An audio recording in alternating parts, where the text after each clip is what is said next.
Welcome to the lighter side of the dark side. It's your weekly freak show here on Renegade Radio and all podcast catchers, Spotify, Stitcher, iHeart Radio, YouTube, everywhere you're listening to us and watching us. It's the Dark Mark Show. I am Dark Mark, the goth comedian, and as some people know, I've got my hands full doing something in life other than art, and it's been taking up my time. So I haven't posted podcasts every week and had the regular show. So what I've been doing is I've been getting friends over to discuss movies. And the first one was Alien versus Predator, which we discussed with Nicole Six. The second was Jason Takes Manhattan, which we discussed with Hannah Bach and horror director Dustin Ferguson.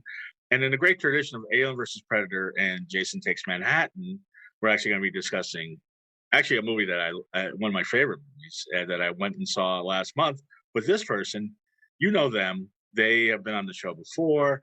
So many talents, so many things.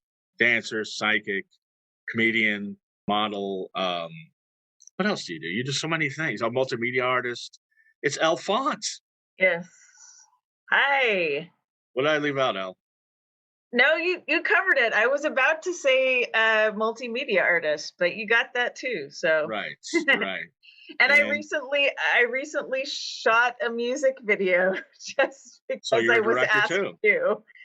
So, no, I did not. I have to be fair. I did not direct it. There was already direction coming from someone else. But I did do the cinematography. So okay, cinematographer. Yeah.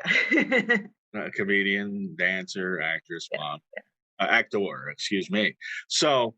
I had to get that one out of the way so it won't happen again the rest of the show. Anyway, so we're going to talk Lost Highway. Now, before we do, I got to tell you something. I really have to wake up. It's 8 o'clock, and it's about time for me to go to bed, but I'm going to stay up for the show because of this. Ray's energy drink, my favorite energy drink. It's the best. This is the Galaxy Burst. This tastes like Fruity Pebbles, and the best part of it, 0 calories. 0 carbs, 0 crash, and it's delicious. It'll keep you up. You go to the description in your podcast catcher or on YouTube, or you're catching us on YouTube, and you get 15% off a case. 15% off the case of the best energy drink you can't find in 7-Elevens, can't find it in stores. 0 calories, 0 carbs, 0 crash, 0 dyes. Delicious taste, and it'll keep you up all night. So, which I guess maybe a couple characters in this movie probably could use it. Now, it was about in August you had said something out that you wanted to see the Lost Highway for it's a 25th year anniversary. So they put out the 4K version in theaters. Now, what prompted you? Because I'll start off because we were talking after the movie, and I said I wanted you to come on and talk to me about it, and you said, well, I don't know because I'm not a big David Lynch super fan. Well, okay, I want to be clear. I am a fan of David Lynch's. I just felt that kind of like I'm not the world's biggest David Lynch expert. And, you and I live in LA, and there are a lot of like cinema aficionados here, Mm-hmm. and like my focus has been in a lot of artistic places. And I enjoy going to the movies. And like I said, I love David Lynch's work. It's definitely inspiring. And I'm a huge fan. But I guess I was kind of surprised that you asked me because I was like, all right, like I'm not necessarily the person who wears David Lynch superfan on my sleeve. But at the same time, there's definitely like a Venn diagram within David Lynch's work of stuff I like the fact that, Trent Reznor of 9 Inch Nails helped to produce the soundtrack and everything like that and curate the soundtrack. And it's an amazing soundtrack. It is one of my all-time favorite picks for movie soundtracks, in my opinion. I would go along with that. We're going to talk about that. Do I fit the Venn diagram of a David Lynch superfan? Probably. I mean, I guess I could say, like, I watched the original Twin Peaks not when it was on because I was just a tiny little bit too young, Right. but when it came to Netflix, I believe. And so I watched the original. I think I've seen the Fire Walk with Me movie, if I'm not mistaken. I have Oh, not seen the recent Twin Peaks season. well, it's yeah. We're gonna talk about all that, but I have seen every David Lynch movie.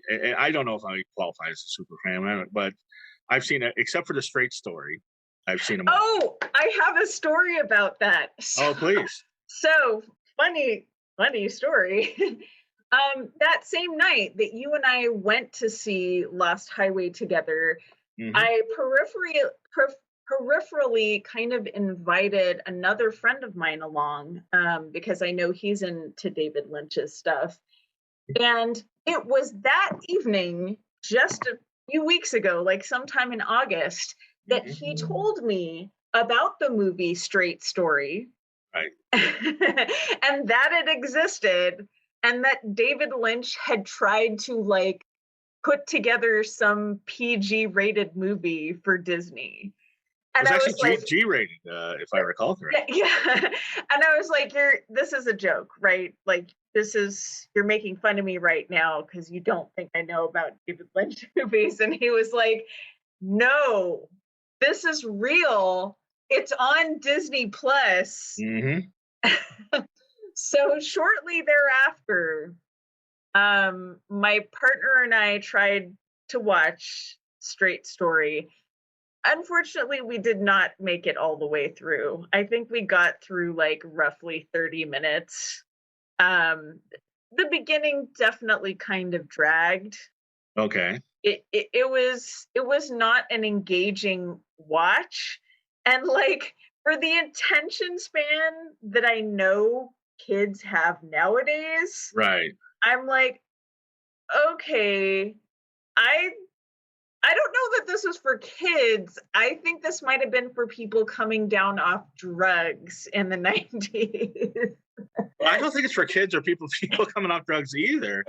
I think it's for older audiences because if I recall, it's Maybe? about an older man who Yes. drives. It's a true story, apparently. Yeah, Drives a yeah. tractor across country to see his brother who's dying. And Richard Farnsworth, the star, was nominated for an Oscar.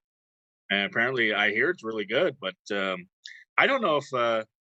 Well, we did see the. I was going to say I don't know if people have the attention span for Lost Highway these days. But then again, we Mm, were in the theater largely with millennials, and we'll talk about some of their reaction. But yeah.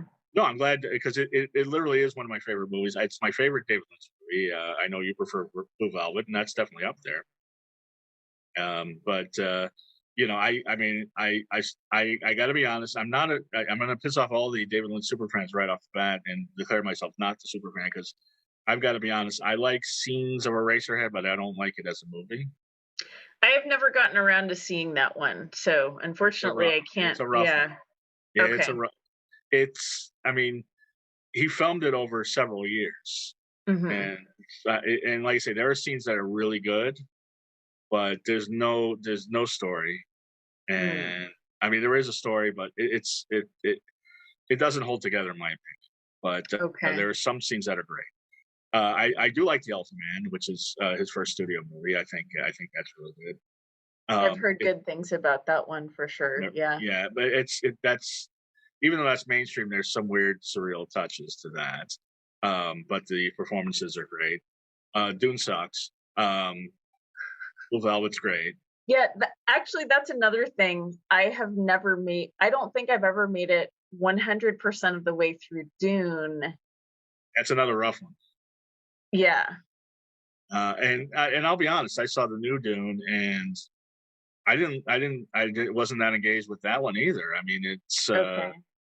it's the story, and I just don't think I responded. So I remember when I was a kid, I tried to read Dune, and so I heard great things, and I couldn't. Yeah, it wasn't for me. I know Uh, a lot of people who enjoyed the books of Dune. And actually, because of the people I knew who loved the books of Dune so much, because they talked it up so much, and they were like, "Oh, you have to see the movie, you have to see the movie." And then I watched the movie, I was like, don't totally see what the big deal is about, but okay." I'm with you. I don't see the big deal. I mean, I Yeah, understand how Star Wars was influenced by it and other things, right, right. but that doesn't mean it itself is great. But if people like it, that's fine. So David Lynch's Dune sucks even by his estimation. But the good thing about that is he really from that he started his real glorious period, which was Blue Velvet, which is a great movie. I can watch that scene with Dean Stockwell singing on a loop. I love that whole thing. Then Twin Peaks was the big. I mean, that's where he really entered the zeitgeist. Mhm. And I was really young when that came out, but I do remember my mom watching it. I do remember like I was a kid, but I remember the little person coming out in the third episode, and it was like the weirdest thing ever. But it seemed like the if just I mean it's a long time ago, but if I recall, people just it was a sensation like the first 3 weeks, and it's not like now where they you know everybody binge watches everything. You had to wait a week, and I think people tuned out after 3 or 4 weeks. They just got too weird for them.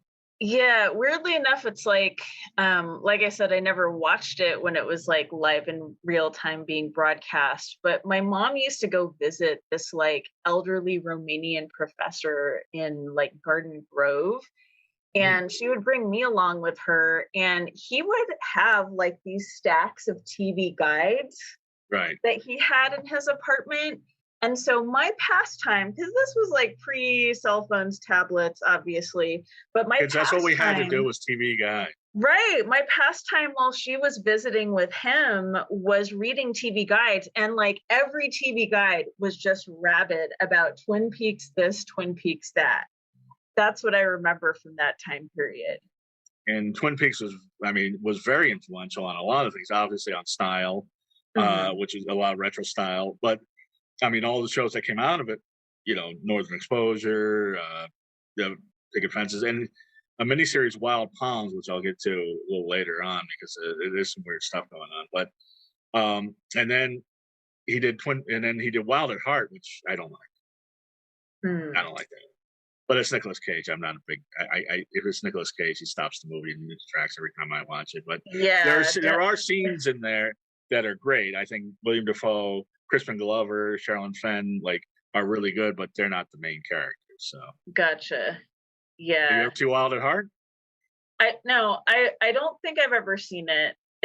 I'm trying to like scan my brain. It's one of those. If I It's had it, it was like a snippet on TV or in the background of something, but I definitely have not like sat down and watched it. Nicolas Um, Cage doing a bad Elvis imitation and Laura Dern doing a bad Marilyn Monroe imitation, and oh wow. yeah, it's pretty wild, and I haven't seen it in a long time. But every time I watch it, like every good scene, there's a horrible scene afterwards, and doesn't. But it was written by it's based on a novel by Barry Gifford, who co-wrote Lost Highway. Hmm. So, and then he did Twin Peaks Fire Walk with Me, which in a weird way, I actually prefer to the series, and it's completely different. Yeah. I find that a very powerful movie. You've never seen that movie. I remember I think I watched it at some point, but it was one of those things where I watched it, I think at the tail end, like after I had watched all of the original Twin Peaks all the way through. So I don't remember a lot of specifics about it, about that particular one, but I do remember enjoying it. And Yeah, yeah, go ahead. I'm sorry. yeah, no, I just remembered like it definitely was like more of a standalone plot line Right. versus the ongoing shtick with Laura Palmer and Well, whatever. he basically made a pretty bold move, which was that he cut out a lot of the wacky characters Uh-huh. and really focused on this incestuous relationship. I mean, it's a movie about the effects of incest on a young lady Mhm. with all the surrealism and weird touches. But that's basically somebody who's just been shattered by that, and to me, Yeah. that's what a really powerful movie. And I think Cheryl Lee gives a great performance, it just I think I saw the movie before I saw the show for the most part. Like I said, when I was a kid, it was on the background, but I saw it before I actually binge watched the show. And a lot of people, I mean, people hated Mm. it, horrible reviews, no box office. Quentin Tarantino says like the worst thing he's ever seen. Like he was a pariah because of that. And then it took him 5 years to make another movie, and this movie is the one we're discussing now. And then he's only made two movies since, which was Mulholland Drive, which is very similar to Lost Highway. Most people find it superior to Lost Highway. I like Yeah. Highway better. Yeah. And Inland Empire, which is that's that's that's a crazy one to get to. Once again, Was Inland Empire a series or no, was it a it was a movie? standalone 3-hour movie. I saw that in the movie theater in Okay. 2006, and I took a Okay. date, and I'm not sure if she wanted to be with me. She really didn't want to see the movie, but it's a weird movie because it was him doing all digital, and some of the digital looks really bad, Mm. like really like camcorder, like 80s camcorder quality, and some of it is lit and looks amazing. And he actually in the middle of the movie he put some scenes of his rabbits TV, a little web series that he had on online where he had people dressed up in rabbit heads, and it was so that's interspersed in the movie. That is so David Lynch. It's Laura Dern plays like three different parts, or does she? And then there's a whole subplot in Poland in Polish, which is shot amazingly. But you know, some of the, I mean, they have like bad close-ups of people like this, and it's not even Zoom quality. It's like horrible quality. It's really weird. Wow. But it's weird for the sake of weird. And he even says, like he says that Mulholland Drive and Lost Highway, there is a, you know, it's open to interpretation, and you know, it's designed to be. But Inland Empire, he even says, look, we were just kind of making it up. And so there's like you know, this that he just like threw a bunch of stuff together, and it's I guess, you know, I'm sure there's people online that have theories that make sense, but it doesn't make sense. So Inland Empire was Lynch's Because I Can movie.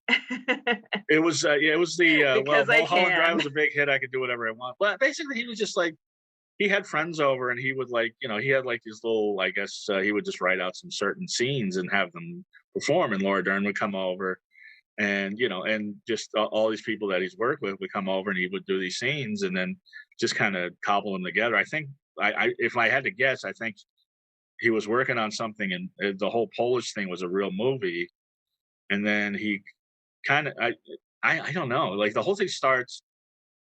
William Macy has one scene where he's an announcer of a talk show, Mhm. and he's never in the movie again. Jeremy Irons has like two scenes, and he's never in the movie again. It's like it's so weird. Wow. Like literally, the William H Macy, his whole scene is like, and everybody, welcome to the show, and you never see him again. And it's That's William so Macy. weird. It So weird. sounds like a cut up, like a collage It really is, of and a movie. how it relates to Lost Highways. There's a scene, and this is probably one of the maybe the best scene in the movie is uh, they're rehearsing, and Laura Dern sees these figures in the background, and then later on in the movie, you see it from her perspective, and she's one of the figures. She's the figure in the back. So it's a Mobius strip that comes back around. So anyway, all of that, we're going to talk about Lost Highway now. Had you seen it in the theater before? That's a good question. Um, hmm. I honestly You would have been I very can't young when it remember. was in the Yeah, theater. I would have been in high school. I think I actually did make it out to go to a theater and see it. It would have, I think it was like an art house type thing. Right. At the time, it was a little bit limited release. But I feel like I did initially see it in the theater. And kids, those were the days, because that's because I saw it in the theater too, and I was it was, I think it was between high school and college. I know I was Hmm. 17, so I don't know if I was in high school or college, but I know like there were, you know, a lot. I would go to independent movies all the time. I wish there were still independent movies out instead of superhero movies now, because it's like it was so great. It's just some were good, some were bad, but they were all fairly interesting. Yeah. You know, Yeah. but you know, I was even looking into seeing Clerks 3 because I remember I have fond memories of seeing Clerks and Clerks 2 in the theater, and then they have like a limited engagement. You got to pay $28. I'm like, oh no, thanks. I'll wait for Yeah. it to come on streaming. Um, but anyway, I remember distinctly seeing this and just just being blown away. And it's taken me years and years and years to come up with an interpretation. And I don't know if you want to save the interpretations for the end or you want to do it now. Like, what is your interpretation? What happens? That's up to you. So I will admit that I just like after you and I went to the movie theater to see it, I rewatched it one more time Right. just to kind of like watch it back to back with itself. Right. Um, I feel that it's very much a loop, Mm-hmm. just kind of like how you were saying that I think it was Inland Empire was sort of a loop, but it's very much a loop. I jokingly said to my partner that between, I think his name is Peter, Fred, and Mr. Eddie, Right. it's a fuckboy at 3 stages of his life. See, I never thought of it because I was thinking like maybe But maybe okay, Fred so was going into his younger self, but I that's just didn't. kind of like the surface reading. I think if you're actually trying to find something linear in the plot, um, I think that the mystery man, aka Robert Blake, the actor, is really kind of pulling the strings Mm-hmm. with all of these characters. So part of it is that it's a movie about like creating characters and like making performance. And the mystery man is very much that. Mystery Man is very And goth, by the way. oh yeah, I tend to, I like to use him as inspiration for my appearances when I do my act, but you know, with the makeup, but he's very goth. yeah, he is. And basically, I think that Fred somehow like potentially, and I need to credit my partner Rust for like offering his view on this, and we sort of had a big back and forth about it. But at some point in time, I feel like um, Fred, the Bill Pullman character, Mm-hmm. is somehow dissociated and is placed into like um, Peter. I think the character's name is Peter, the younger guy. Right, right. Played with Walter Getty. Walter Getty, Yeah. who's never seen again. Really, I've never seen another movie again. But yeah, Yeah. And so I think he's sort of like displaced into Pete's right, Pete. timeline. Mm-hmm. And then, like, I personally think that Alice, aka Renee, basically like character. the only substantial feminine character in the movie, Mm-hmm. and Mr. Eddie are like bait for that other character, Fred slash Pete, to like set to like engage with him. And then like when things don't go particularly right, Mystery Man like starts to get rid of the bait characters. Because like that, there's that point near the end where Alice just kind of disappears and it's only Renee as the main feminine character. And then there's also the point at the end where like they, but like I can say spoilers for the movie. Spoilers. Okay. I mean, like, because we're talking about the movie, but there's also the part at the end where they finally kill off Mr. Eddie, Mm-hmm. aka Dick Dick Laurent. Laurent. Dick Laurent is dead. Yeah. So I feel like those characters, Mr. Eddie, aka Dick Laurent, and the Alice Renee character are like bait. Like they're not quite NPCs, but they're like character bait for like the Fred Pete character to like try to have conflict with. Like it's like the more I think about it, the more it's like improv comedy, Right. improv performance prompts. They're playing freeze tag. Right. like like it's something like that. Like basically they're sort of the givers of action in addition to like the mystery man kind of playing God.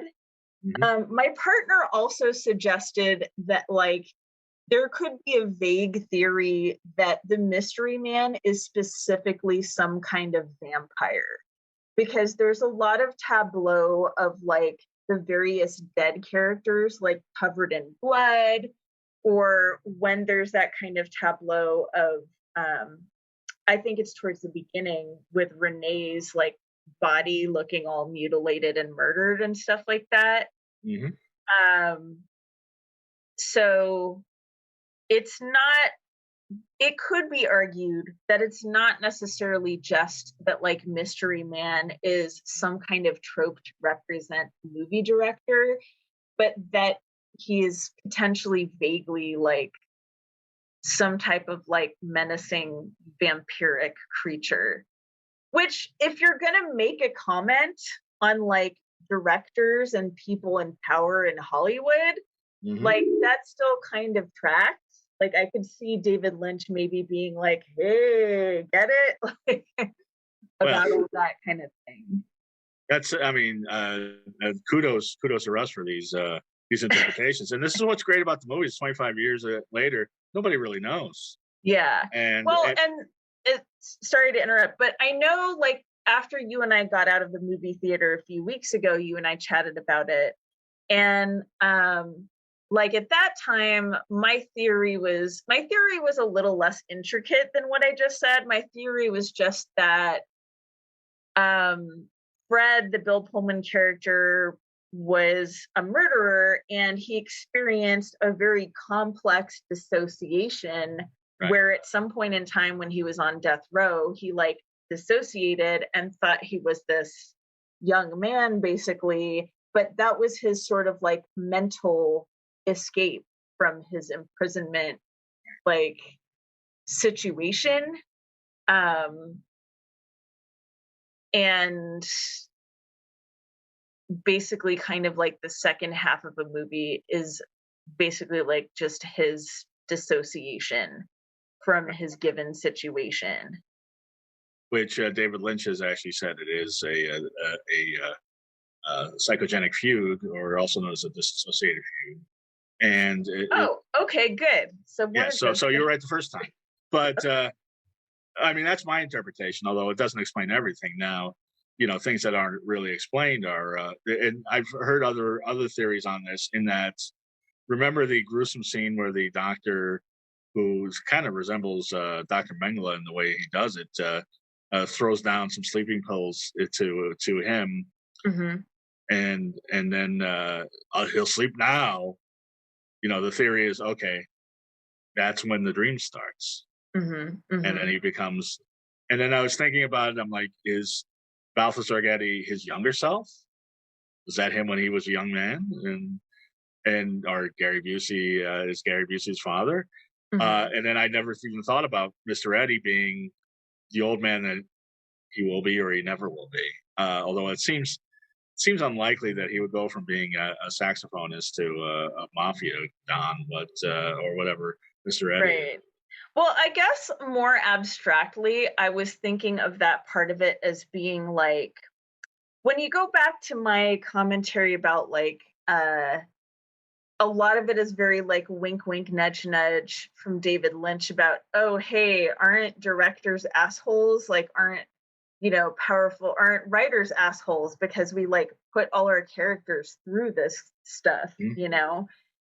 If you look at it from that perspective, like I said, it's more that these are like that's more talking about the actual act of character creating and looking at the fact that like there's only a limited number of things to select with. Like there's essentially like or to select from, excuse me. So there's essentially like three major types of men and like maybe two types of like women feminine characters, right? There's like slutty, sexy, femme fatale, and then there's like kind of girl next doorish, Pete's It's the girlfriend eternal Sheila. Betty Veronica Yeah, thing. yeah, Now, is and Alice yeah, ever real? That's the other thing, because you see a picture with both of them, and then at the end you just see her.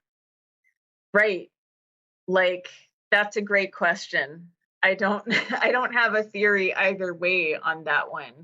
And going with But your it director theory, by the way, I yeah. saw a YouTube video where somebody, and I never even thought of this because it's, we're talking 90s forgotten media, but Mhm. people said that this is David Lynch getting back at Oliver Stone, because Oliver Stone produced the TV miniseries Wild Palms, which was very, very similar to Twin Peaks and has Robert Loggia in it, who plays Dick Laurent, Mr. Eddie, and has a couple scenes that are very similar. Also, cast Balthazar Getty, who was in Natural Born Killers, who played a mechanic in Natural Born Killers, plays a mechanic in this movie. And except for the Twin Peaks, new Twin Peaks, I've never seen him in any other movie or TV show. I know he's been in some, but I've never seen. Interesting. And then also there's a scene in Natural Born Killers, which I like too, um, where Juliette Lewis is like, "You want me? Do you want me?" And then at the end, she's like, he says, "I want you. I want you." Now, that doesn't explain the whole movie, but it may explain some scenes. But it's weird to think that so maybe Robert Blake is supposed to be Oliver Stone. I don't know. It's weird to think that David Lynch would be like, "Yeah, I'm gonna write a whole movie just to get back at Oliver Stone because he made a miniseries because that ripped me off." But who knows? Yeah, I mean, maybe it wasn't so much like Lynch trying to be petty to Oliver Stone as like, hey, this is kind of like in the style of or like riffing on kind Well, of people have thing. said that it's riffing on Tarantino too, because I the could see gore that. I and could yeah, totally see that. Yeah. basically I'll make my own Pulp Fiction and make it non-linear, make it better. Right, right, Which right. don't tell anybody, but I actually think Lost Highway is better than Pulp Fiction. But that's just me. Yeah, I mean, if we are going And I like Pulp literal on Fiction. I like Pulp Fiction. yeah, if we're going literal on that comparison and that was actually the intent, like then Lynch bested Tarantino on that one. I agree. I would think, in my opinion, but not to the critics. Matter of fact, Siskel and Ebert famously gave it 2 thumbs down, and on the poster they put 2 thumbs down. Another good reason to see Lost Highway. Whatever, anti-goth bias. Yes. So, it's a very gothy movie. Yeah. So, and of course, the other theme is that David Lynch has also said that he was very obsessed with the OJ trial, which everybody in America was, except for me at the time. I remember being sick of it at the time. So the best thing that the OJ trial got us was Lost Highway. The worst thing, probably the Kardashians. But he was and basically he said that what was fascinating to him was that this OJ, in his opinion, killed his wife, and he has suppressed it so much that he doesn't even think he did it. And honestly, what always there's a couple of things that bother me, and we talked about it after the movie, is that every white person thinks he's guilty, every black person thinks he's innocent. That always bothered me, and I remember I've broken up fights because of it in all the years since. The other thing and that's tracked through that's tracked Well, to our and division now. you and I finally talked about why that is, because it took me only until like the past decade to understand why that was the case.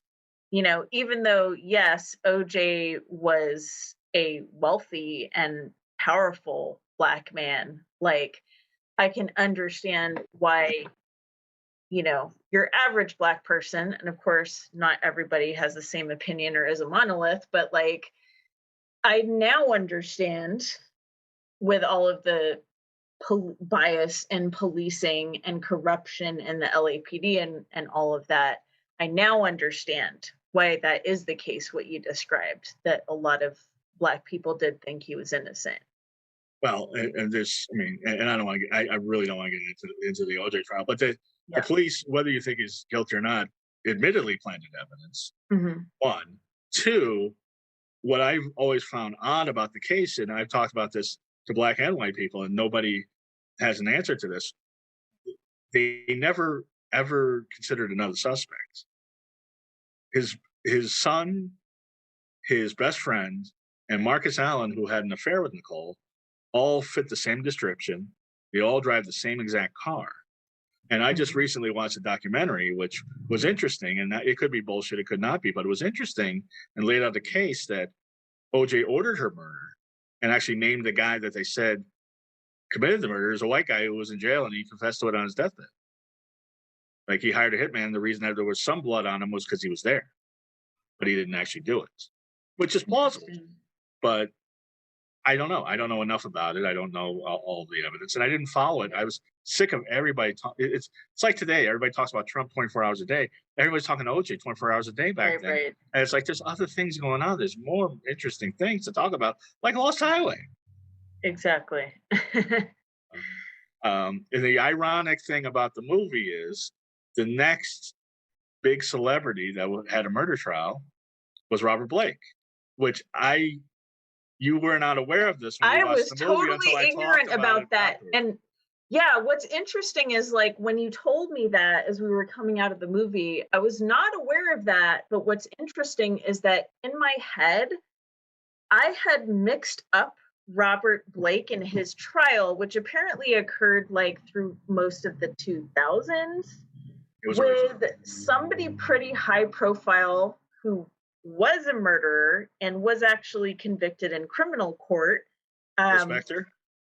no, somebody who had a really high profile case that like began during the pandemic and was like being broadcast high Okay. profile during the pandemic. I don't remember who it was.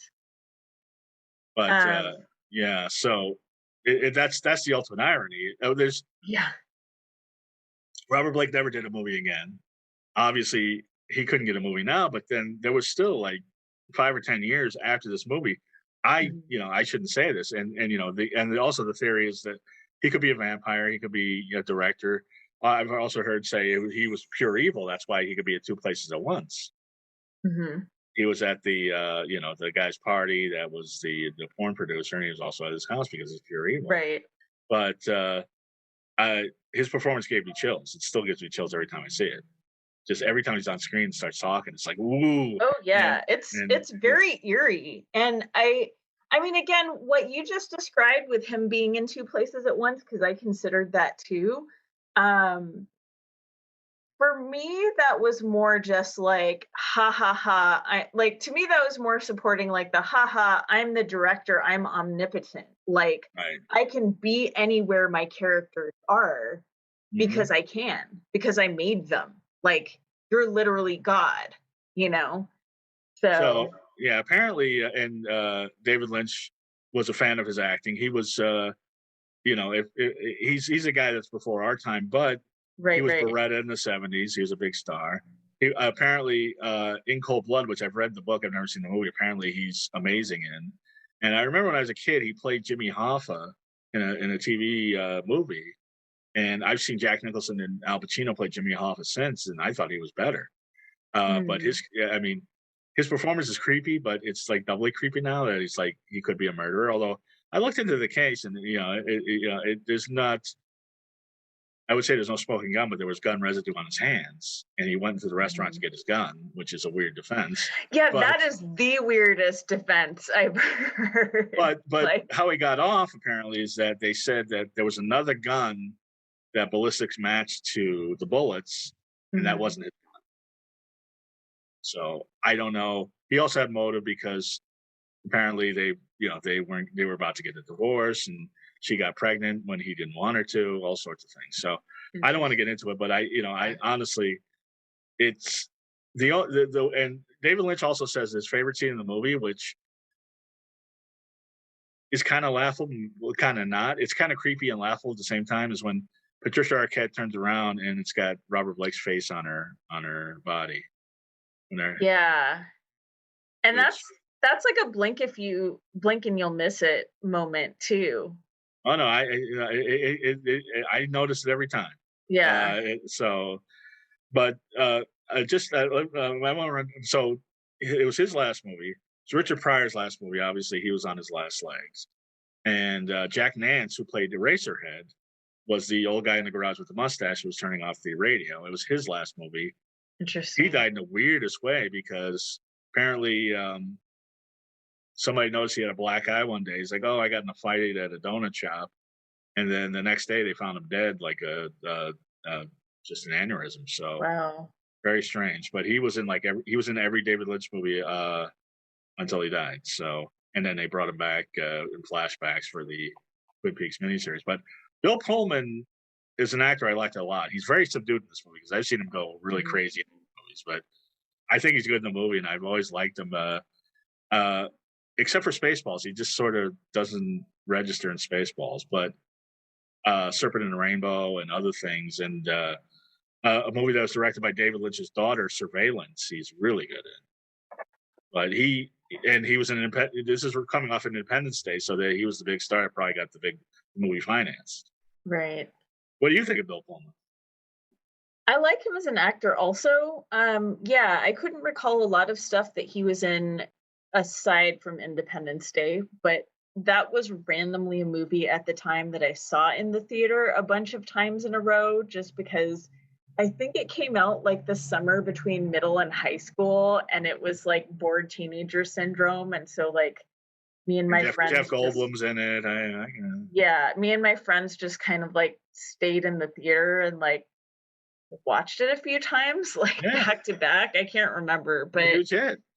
yeah, I definitely like him as an actor.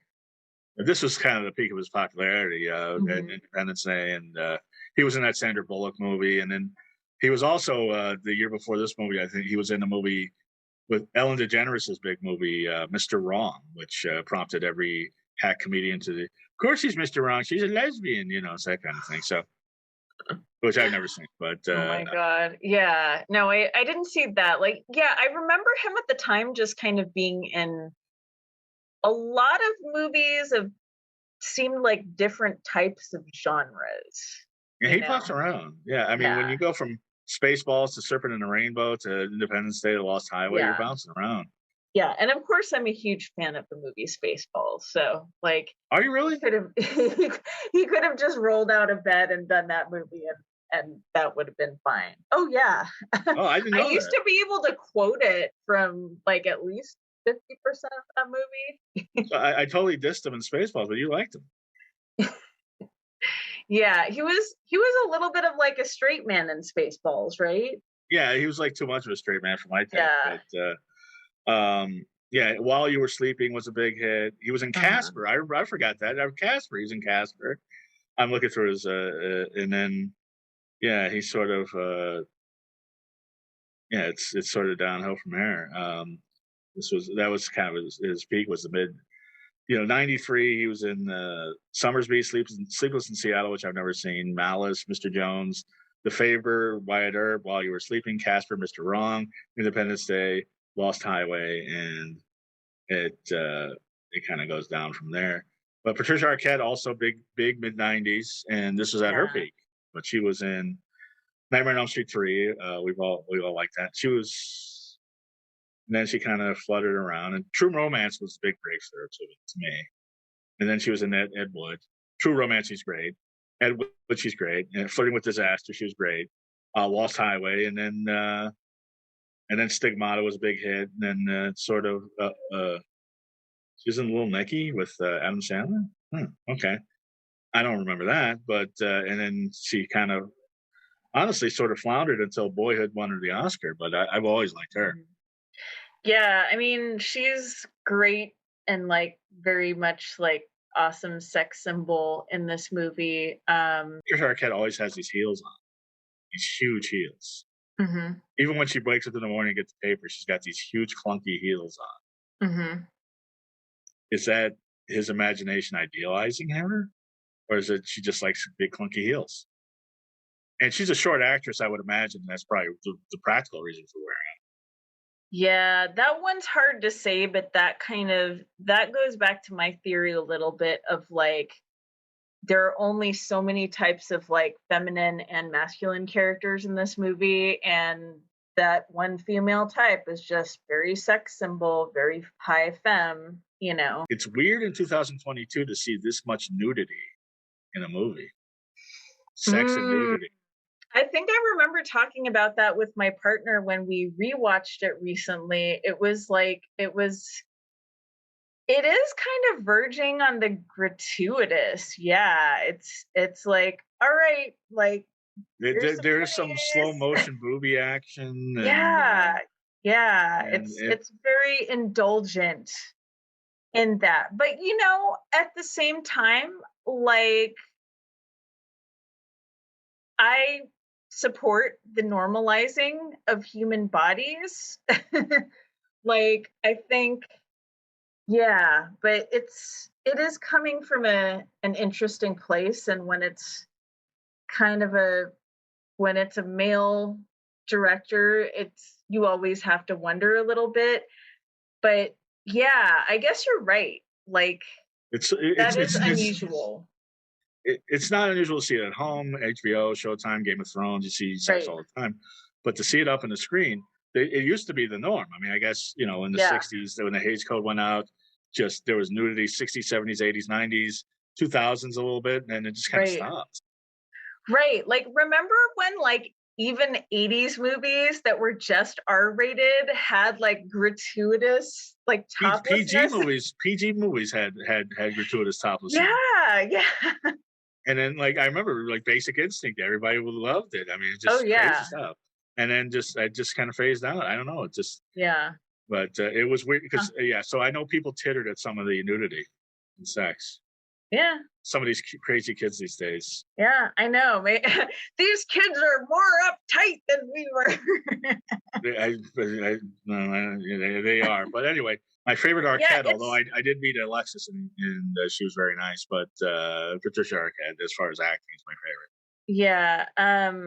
I definitely heard of all those movies you mentioned, and I didn't get around to seeing a whole lot of them, but some of them were like heavy hitters, and I You never saw remember. True Romance? No, unfortunately, I haven't. Oh, you Believe it or should. not. You should. It's really good. But I don't know. Yeah, I haven't seen it in a while. I don't know. I Uh, have seen. I believe I saw most, if not all, of Ed Wood, but it's one of those that's weird another things one too. like that. I watched that during like a fairly like stonery part of my early 20s, and I think it was one of those things where it was like either I was watching part of it and then the person, probably my partner at the time who I was watching it with, was like, "Oh, I have a copy of like Plan 9 from Outer Space on Laserdisc. Remember those kids?" Oh wow. Like I think he was like, "Yeah, I have like a copy of Plan 9. Let's just watch Plan 9 cuz why not?" So, I think I have seen like part or parts of the movie Ed Wood. I don't entirely recall whether I've watched it from start to finish. That's another great movie I would recommend. Yeah. I really like. She's actually not. She doesn't have a big part. I mean, she's the Ed Wood was married to one woman at the beginning of his life, and then another woman at the end of his life. She's the one at the end of life, but Mhm, they don't give her a lot to do, which is unfortunate. But mhm. it's kind of the girlfriend role. But that's an amazing movie. But to get into technology, we were talking about this. I think in the theater because this is so weird to watch millennials and Gen Y audience look at like all this old technology that we remember. The Yeah, camcorders, he takes out a phone that's like this big. right, right. Like we were Just videotapes is yes, yes. We were joking around like every time they pulled out a piece of like obsolete technology, we were like, "Hey kids, this is called a VHS." yeah. and VHS was on the way out then. I think DVD was coming out at that time, but Mhm, mhm. well, actually, VHS is making a big comeback. People are liking it. Cassettes, VHS, like every old technology is coming back now. But Oh, yeah. Oh, oh, yeah, like, as somebody who does glitch art, like, all of that CRT TV stuff and, like, running the lines through CRT so you can get some cool glitch effects, like, yeah, it's but definitely yeah, I mean, when they use a payphone, they yeah. what else? What other obsolete technology did they do? It was like the videotape, and then yeah, and then there was the payphone. The Landline, there's a oh landline. yeah, there's a landline. Yeah, that was. I think that was the first thing. It's like somebody called them on a landline. Yeah, there's an old school camcorder, obviously, you mentioned that Yeah, already. and Uh, the phone that Robert Blake pulls out, and it's like this big, yeah, like, huge. super OG cell phone. It's like as big as this scooter right here. It's like, Right, right. hello, yes.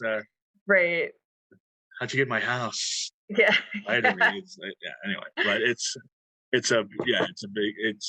It's great for that old tech, and it's so weird. Like it seems like yesterday that I was in high school watching the movie for the first time, and now it's Mhm. 25 years later, and all the technology is obsolete. We're getting old, Oh, yeah. but as but yeah, Richard Pryor's his last movie, and and then when we saw it, Gary Busey comes on the screen, and this is before the allegations. And I don't want to get into that, but the whole audience started laughing at Gary Busey, Right. like literally, and he's completely serious in this movie, and I think does a Yeah. he's I actually I remember the first time I saw it, I said he's the most normal character in the whole movie. He's like the only guy I can relate to. He's just a regular dad. That's true. He's very, very straight man, very normal character in the movie. Yeah, and it's And interesting because it's it's like him, and I he's don't not normal and not. I don't right. I don't know that much about Gary Busey. I just know that well, I remember when he had a reality show with his son or something like that. Yeah, yeah, he had like For yeah on Comedy Central, so he just played up like that. He's crazy. The thing about yeah. Gary Busey um, was he A Star Is Born was like his big breakthrough, and then he did the Mhm. Buddy Holly story, was nominated for an Oscar. But he did a lot of movies in the '80s, and I think in the late '80s, early '90s, he got in a motorcycle accident, did not have a helmet on. Yes, I was aware of that. And I feel like following that, like he had a lot of behavioral changes that Yes, happened. yes. But he still, even after that, he still was, he's Lethal Weapon, Point Break. He was still the firm. He was still a good actor, I don't know what caused David Lynch to cast it, but I think it's good casting in that he's such a weird, unstable guy playing a Right. normal guy. It's just Exactly. casting against type, and it's really good casting. Yeah. Richard Pryor at the time was in a wheelchair, had multiple sclerosis, really bad. I'm actually wearing my Richard Pryor shirt tonight, but Oh. and you cheered when Richard Pryor came on, Yeah. and people, yeah, you forgot he was in the movie. I totally had forgotten that he was in the movie, but that was nice. And he's only in the movie for a couple scenes, but I guess the second scene where he's talking on the phone was totally improv. And Mhm. from the interview I saw with David Lynch, he said that he didn't have anything written. He said just go on the phone and we'll improv something. And I guess he went off for like 20 minutes, and they cut that into the movie. So it was his last movie, Jack Nance and Robert Blake, and then um, it's oh yeah, and Balthazar Getty. Like I said, I saw him in Natural Born Killers. I saw him in this movie. I don't know what happened to him, but I guess I did look that up on Wikipedia. He's been in a lot of TV shows, but he never became a big star. So okay, is he a Getty as in like rich people Gettys? He's a Getty in like rich people Getty. Okay, okay. I was curious about that. And the story is that you know, uh, just Oliver Stone theory aside, the official word is that David Lynch saw him in a magazine and said that's him. Interesting. So, and he's the fantasy guy, he's the fuck boy, and Yeah.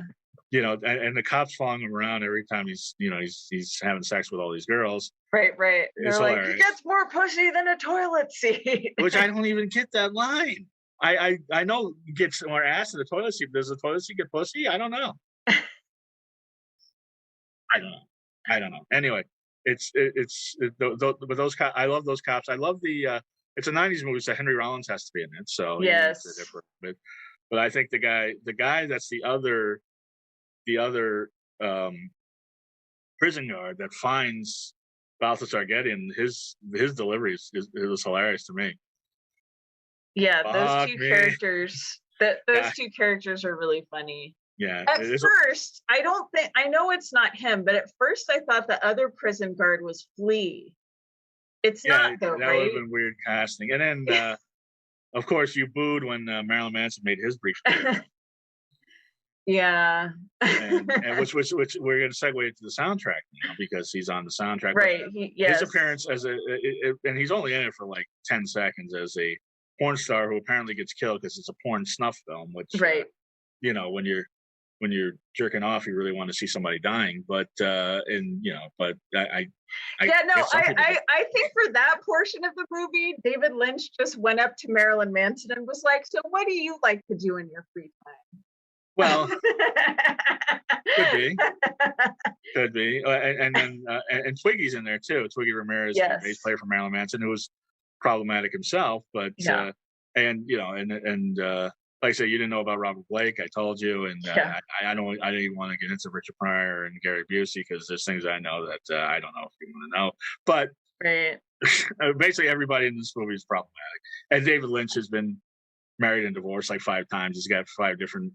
He and Richard Pryor have both have like 5 or 6 different children with 5 or 6 different women.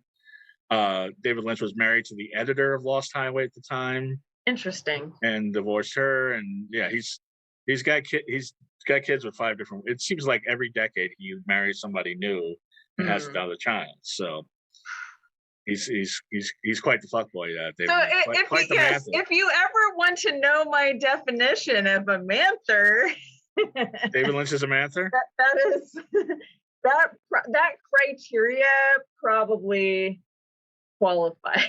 Isn't he a granther now? Oh yeah, at this Like point so, in time, yeah. But he's still knocking them out. So good for him. He's made more babies than movies in the last 20 years. But you just saw Nine Inch Nails in concert, and I saw the set list. It looked great. And yeah, it was great actually. I got to see them twice. The first one was kind of like a short vacation that my partner and I planned for and saved up for. And we saw them at Red Rocks in Denver. It was excellent. And then shortly thereafter, what's that? Red Rocks is a great place to see a concert. I lived in Denver, so I've been to Red Rocks. It's great. Yeah, it was a very, very cool venue. Bit of a hike for folks who have mobility things going on. It is, you definitely have to kind of be comfortably mobile. But yeah, and then once we came back, because I've been really active on the Nine Inch Nails Discord server, and there happened to be an individual. So I'll just say this: I'm not gonna like name anyone's real names or anything like that. But part of what has existed on the Nine Inch Nails Discord is there is a sub channel for sobriety support for people. And even though I'm not like officially a sober person, been through like the anonymous programs and stuff like that, I am somewhat trained in peer support techniques. So a while back, I ended up like hopping on that forum just to like, help be supportive to folks. And a lot of folks also were like inspired by Trent Reznor's sobriety journey on there. So anyway, we have a group of us regulars who just kind of chat with each other on there. And one of the folks who's on that channel regularly DM'd me one day and was just like, hey, so like I've got 2 pit tickets to the Santa Barbara Bowl show. And I was gonna sell them, but I'd rather give them away to like somebody who I know will appreciate them. And I was like, holy shit, are you serious? So this very generous person gifted my partner and I tickets to the Santa Barbara Bowl show that just happened. And that was the set list that you saw me post on social media. That's great. And the irony being that person was Marilyn Manson. But no, of course not. No. But no, it's weird because I saw Nine Inch Nails in 2018, but I also saw them at their quote unquote final show in 2009. Right. I have that T-shirt. Yeah, I actually I have have it that too. T-shirt as Were you well. there? Were you there? Hmm. Yeah, I was at Yeah, that. I think it was called the Wave Goodbye Yeah. tour. And I think what ended up happening, I might be mistaken about this, but I think it was a point in time where like some folks were going in different directions. I know Trent was shifting gears and like I think honestly at the time, this is just an assumption because he's a pretty private person, but I think at the time what was happening is like he was maybe deciding that he wanted to start a family at the time. Hmm. So I think he knew that the nature of his work was going to change or Right. step back for a little bit. So Well, he had a band with his wife. That yeah. he tried that, but I was up Yeah. in the balcony, and it was weird. It was a weird crowd up the balcony because uh, Penn Jillette was there with Ron Jeremy, and Tony Kanal from No Doubt was there, and I actually bumped fists with Eddie Van Halen. Wow. But he, people didn't recognize him because he had short hair, and I was like, yeah, I gave him the horns. I was like, hey Eddie, and then Nice. so I bumped fists with him, and he's like, and somebody in the crowd's like, who's that? I'm like, that's Eddie Van Halen. He's like, that's Eddie Van Halen because he didn't look the same. Yeah. But Yeah, I too, at an earlier Nine Inch Nails show, I think like maybe 1 or 2 years previous, I too have run into Ron Jeremy at a Nine Inch Nails show. right, But not to give him a bunch of airtime right now, but that guy was definitely the man about town at like every fucking thing going on for a while in the LA area. Like you were bound to run into him. sure. But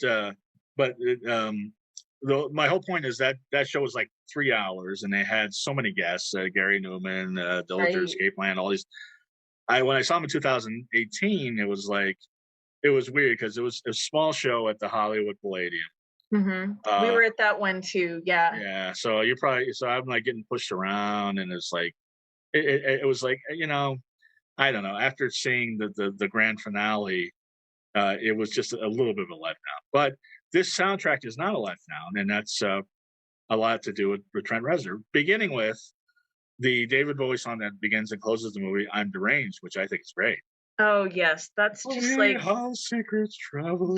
is pretty much one of my favorite more recent Bowie songs.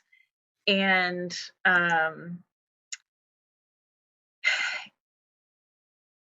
it is the album that I believe that's from, if I'm not mistaken, which was called Outside. I think Outside, it was yes. on the Outside album. Like that was one of those ones that was hugely monumentally inspiring for Trent Reznor.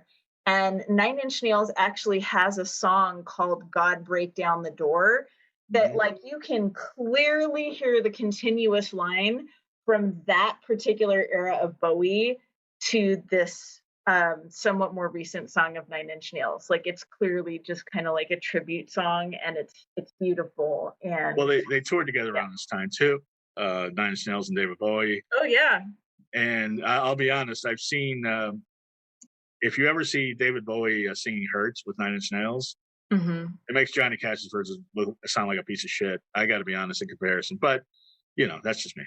I think that the Bowie Nine Inch Nails tour was, if I'm not mistaken, my very first time seeing Nine Inch Nails. Mm. I might have been in like 8th grade at the time or something like Yeah, you that. were really young. I was. But holy shit, like that, I would consider that it was the Great Western Forum. That was one of like the all-time best concerts of my Now existence. let me ask you, since we're talking about Bowie, who, by the way, is the last cool white man there ever has been. I can't think of a cool white man now since he died.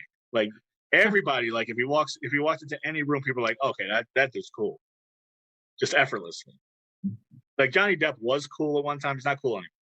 There's other people that were cool at one time, they're not cool anymore. David Bowie Yeah. was always cool, but the Nine Inch Nails David Bowie tour, David Bowie fans were disappointed because he didn't do like Let's Dance and all the hits You're talking about the when he toured Nine Inch the Nails. tour? Yeah. No, he didn't. He was doing it more to support, I think, newer material of his, if I Right. remember correctly. If I So during remember, like, that people were time, really it was disappointed. yeah, during that time, it was both that Outside album, which was Hmm. very kind of like experimental jazz Which influenced. I've never heard. Is it good? Please go listen to it. All right. It's Okay. like performance art jazz. Like it's a concept album and it has a plot line. It's Okay. fucking cool. All Like right. All right. I've highly, never. I highly love I'm recommend. deranged, but I've never listened to the album. Yeah, I highly recommend it. And then I think I don't know that Earthling was out yet, but what came out immediately after that tour with the two of them, which is, I believe, close to the era when I'm Afraid of Americans collab came out, Yeah. was Bowie trying to take more of like a drum and bass, like breakbeats kind of Hmm. approach to his music. So he was kind of like hopping on that bandwagon. But I remember I Earthling. I've heard that. Yeah, I personally enjoyed that album as well. But yeah, And so yeah. So and now, did Nine Inch Nails do the Perfect Drug when you saw them? they did the Perfect Drug at Santa Barbara. They didn't do it at Okay. Red Rock.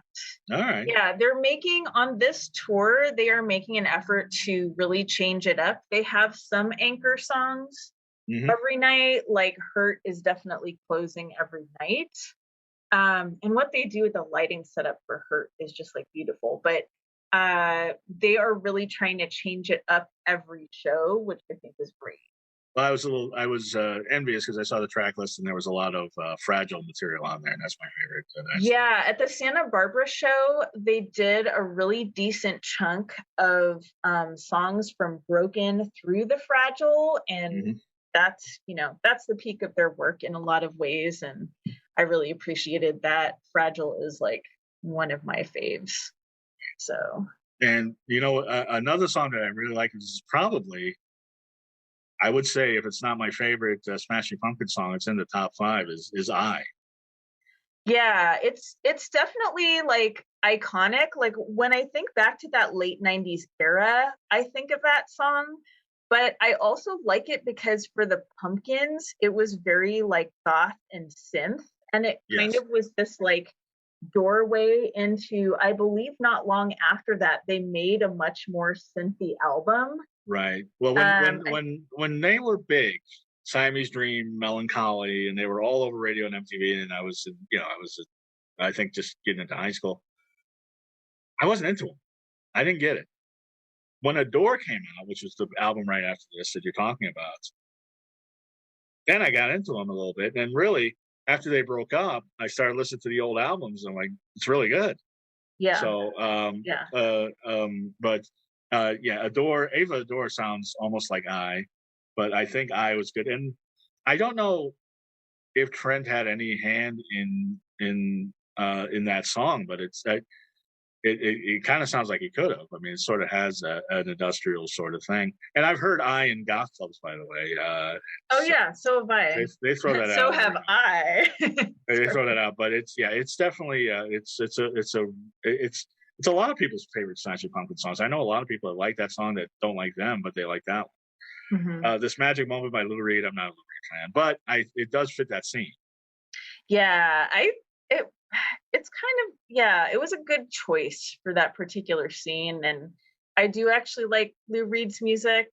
I thought that was a nice pick as well. It's I don't hate it, but I've never been a huge. I like some Velvet Underground, but solo Lou Reed I've never gotten into. And then you get to the Apple of Sodom by Marilyn Manson, which I actually think is a good song. Putting aside Marilyn Manson, but and once I, again, it's kind honestly, of I won't disagree with you. it's Like, a low key song for him too. right, like all of the drama Yeah, aside, just just looking at the music, I actually tend to agree with you. and it fits the scene. Yeah. And by the way, the Smashing Pumpkins song is them going into a bowling alley, and I've never been to a bowling alley where they played but and also Really? Marilyn Manson's "I Put a Spell on You" fits that scene too. Yeah. It is a creepy version of that song. There's another song, and I think it's Something Wicked that This Way Comes, where they scratch in it's the one at the party that fades out when Yes. Blake's there. Uh, Barry Adamson. yes, well, it's like some old '60s song that they sort of Yeah. remix, and it's strange, strange, yeah. And then it fades out and fades back in. And the other thing about the soundtrack, and I remember at the time, this was a real just a real wake up call. Was first time I ever heard Rammstein was on the Lost Highway soundtrack, and it was Yes. really like Yes. I really became a fan right away. And I remember this is Although pre Du Hast. I definitely think that like Rammstein, the song that they picked, like it's its own character in the movie. Rammstein. like it's its own character in the movie. It is completely intrusive. Oh, absolutely. It's it's the scene where he's all disoriented and he goes and this is yeah, it's so weird. But in 1997, I never heard anything quite like. Yeah. And at the time they were nothing, and then Du Hast came on, and now they're playing stadiums. So and the other song that is not on the soundtrack but is very featured in the movie. Now this is what the 4K thing. I didn't think added anything. I didn't see anything that was that clear, and I think some of it was grainy too. I Mhm. didn't think it was like I wasn't wowed by the visuals in the 4K. But I'm like I'm always somebody that's suspect of technology anyway, and I don't have a Blu-ray player. DVD's fine for me, Mhm. but the sound was definitely enhanced, and to the point that I did not remember all the times I've seen this movie before that they played "Song to the Siren" by This Mortal Coil. The first time they make love, and Fred has impotence, Mhm. Mhm. and then they bring it back around. I remember at the end when Balthazar Getty and her are getting it on, and do you want me, and I Mhm. want Mhm. you, and you'll never have me. So it was really jarring to hear that. Yeah, I did not recall that either. I mean, It was very again, like, faint too. huh? It was very faint too. Yeah, yeah. That's one of those like Berenstain moments that was Yeah, like, and was this is this the in the Mandela effect. Yeah, original one? Like, yeah. yeah, it was a very Mandela effect. But I think it was buried in the original mix and is back on now. This is we can talk all night about this, but we're going to wrap it up a little bit. But I did want to say this was on VHS, which was the technology at the time, but it didn't get released on DVD for like 10 years. Hmm. I remember I always wanted to get a DVD; they didn't have it. I remember I was in Canada and they had a DVD in Canada, Right, you told me about that. and I so wanted this on DVD. I ordered a copy on eBay that was like a South Korean copy, but Uh-huh. played in American DVD players. And then when I ordered that, literally like 6 months later, they released it on DVD. Interesting. Yeah, and now that you mention that and that whole process of like how long it took them to release on DVD, I'm thinking back because funny enough, when I like went and rewatched it recently, I was like, oh my God, I could have swore I like actually had a DVD copy of this movie. I think my copy of it is on VHS. Hmm. Not totally sure where that is, but now that you mentioned that whole process that it I, took so I see long, I'm like, CDs and other old media behind you, so I don't know what it could be somewhere. yeah, yeah. Well, those aren't mine, but yeah. Right. Well, I still have all my I have my old stuff and I do have a few VHSs. I still have the VHS tape recording of like the MTV news that announced Kurt Cobain's suicide. oh wow, So, yeah, that's somewhere in my collection. I gotta look wow. for it, but yeah, and some old Beavis and Butthead tapes. See, we're back in the '90s. It was. Right. Would you agree with me? And I've had a couple people say this. The '90s were really the last definitive decade The where you can say, last "Oh, that what? definitive decade," where you can say, "Oh yeah, that's '90s," and it Um, went through a lot of changes. the only pushback against that I would give is like I think the last real like movement or aesthetic we had was maybe in the early 2000s, like emo and scene kids having like a mainstream moment. Like that was kind of a moment that was post 90s. I'm not saying it was good necessarily. But emo and scene I kids were just, just like kind of like popular goths. Like they wanted to yeah, go goth, but they couldn't quite go that far. They tried right. to make like garage rock a thing, and that didn't work. That didn't stick. Right, like the hipster, like garage, yeah, neo garage rock kind But of. even like emo and garage rock and all that still Mhm. harkened back to older movements. You know, it sort of was like, Mm. but I don't know. I just and I went to a 2000s club recently, and it was very strange. And and Yeah, we're still. I'm still too scared to like. It's hard to dance to My Chemical Romance, but people were doing it. But it's hard to, uh, and we're still stuck in the '80s. Like the '90s. There's still some '90s nostalgia, but it's still we're going back to the '80s. Just, Yeah. but Now we're going back, I think because of like Stranger Things, now we're going back to like early to mid 80s nostalgia, like full blown mullets are back. yeah, oh yeah, I'm not sure how I feel about that. yeah. Who doesn't like a mullet? Well, I mean that's the thing. You got if Kate Bush has the number one song, and that's a good thing. You gotta get the mullets back. Yeah, So I love that. I love that. I there you love all the 80s music. go. But yeah. But so so the Lost Highway. So my interpretation is, and it took me a long time to figure it out, is that um, he did kill her. And the other another thing I saw recently that I didn't notice was all the videotapes. They're not they're not taped like a guy holding a videotape. They're all from above. The videotapes of him killing his wife are all from above, which is strange. Which Mhm. also begs the question: is Robert Blake God? Really? So, Could but be. my interpretation is that, but if he was God, he'd be in another movie since 1997. But my interpretation is that so he's a guy that is in a marriage that's falling apart, and I've never been in a relationship that's been gone on long enough that I've been in those doldrums, but I know a lot of people who have, and I don't really know why he kills her.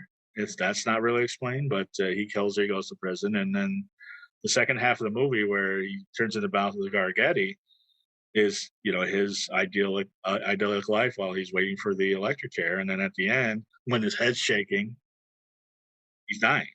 Mhm. And you know the other thing, but that now that you talked about it, I'm like thinking of, see, I always come up with new interpretations. Now that you talked about it, you're like, well, are they all the same person?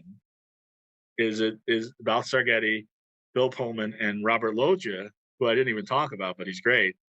Are they the same person? He goes in and says Dick Laurence is dead. Is he Dick Laurence? Is is the mystery man Nick Laurent? Is Bill Pullman Dick Laurence? Oh, okay. Uh I mean, my understanding was that Mr. Eddie was AKA Dick Laurent Right. because they only start to say that like after they specifically like show them killing off Mr. Eddie. Right. Um, but So yeah, him going and the whole Dick Laurence is dead thing actually happened to David Lynch. Somebody went to his intercom, said Dick Laurence is dead. He went to the door, nobody was there. So he that's wrote it. creepy. Yeah. So, and I guess he was neighbors with the actor David Lander, who played Squiggy on Laverne and Shirley. His Hmm. name was David, so he thinks somebody was actually trying to tell Squiggy that Dick Laurent is dead. So I don't know. Interesting. But I will tell you, I mean, regardless of interpretation, this is one of my favorite movies. And it was great to see it on the big screen again. And Yeah, I really enjoyed that. I was actually before you posted it, I was going to go to Glendale to see it because they had released it like the month before in Uh-huh. Glendale. And then I'm glad I got to see it with somebody. I got to see it with a Gen Y crowd that was laughing at Gary Busey and befuddled by they were laughing at some weird, inappropriate parts, They and also were. and also befuddled by the technology. I'm trying to think what other thing they were laughing at that wasn't supposed to be funny, but it was weird, yeah. And the theater that we saw it in, Los Feliz 3, which is 2 blocks from here, is was built in 1934, so it was a good theater to see it in, even Mhm. though our seats weren't the best, but they were good enough. What are your last thoughts on Lost Time? I personally would say, like, actually, this is kind of my attitude towards all of David Lynch is like, don't analyze it too hard, just be in the art of it. And hey, it's fun to like have these theories about the plot line and who the characters are, but I feel like with David Lynch, it's also just more of a flavor. Like you're chewing on these flavors of David Lynch being David Lynch. And it's really funny because actually, before I reached out to you, or you and I chatted about you coming to see the movie with me, I reached out to another friend of mine who's slightly older. Like, I guess you could say that they're in the Gen X category. And Hmm. they're a huge film buff, like really, really like could tell you the plot lines of this, that, and the other. I don't know if they have like academic background in it or whatever, but anyway, like I reached out and I was like, "Hey, would you like to see this?" And they said no because they're like, as much of a David Lynch fan as I am, I feel like in that movie, he's just like David Lynch trying to do David Lynch. like, That's a like, lot. A lot of people say that, and it's interesting that Mulholland Drive, which is very similar, yeah, his next movie, was so overpraised. I don't know about overpraised. I like it, but yeah, it was like nominated for Oscars. Every critic right, just right, right. Roger Ebert never gave him any good review until Mulholland Drive and said it was like the best movie of the year. And Yeah, to me, they're very similar movies agreed. Yeah, and both good. But there's something about Lost Highway. As I told you, Mulholland Drive is easier to explain for me. And and the last thing I'm going to say, and then I'll let you plug what you want. But the last thing I want to say is that I even though I love David Lynch movies, I think this may be why I love David Lynch movies is I don't remember my dreams a lot. So when it has these weird dream sequences and these weird like I think it's because I don't dream like that myself. Very rarely do I remember a dream when I wake up, and when I do, it is scattered. But do you dream like mhm. that? Very rarely these days. I feel like I used to maybe more in the past, but very rarely. Yeah, I don't remember as much these days. So yeah, I mean that goes back to what I was saying about it's really about the aesthetic with a lot of what David Lynch does. And I feel like with this movie in particular, with Lost Highway, like it was very much a pop culture moment, just like with that Oh yeah. convergence of the people, like the actors in the movie, how the soundtrack was curated, and all of that. Like it was just like it was a peak 90s moment, in my opinion. If you talk about 1997, this is it. yeah. And Elle, thank you for being on. Anything you want to plug, please plug. Let the people want to know what you got going on and how to see your glitch art and all that. Yeah, so my collab with my partner is MMIX_art on Instagram. We also, specifically for that collab work, have a Patreon that you can support, and it's like all the links are in the bio there and everything like that. I do perform solo as well. I've been doing stand up this year, so you can find me at L.Faunt on my own solo Instagram. And yeah, that's pretty much Okay. it. All my links are in my like bio things on all the places. So Well, it's always a delight to talk to you, and it's I'm glad we got to finally really talk about this movie at length because it's one of my favorites, and I can't really explain why, but it is. agreed. Yeah, this is definitely not just one of my faves, but I'm a big Lynch fan, and definitely, like you were saying, like peak mid 90s pop culture moment, in my opinion. So thanks for being on, and I am Goth Comedian on all social media. Everybody, have a wonderfully creepy week. Thank you Bye. so much, Dark Mark. Good night, Thanks. everybody. Night. Bye.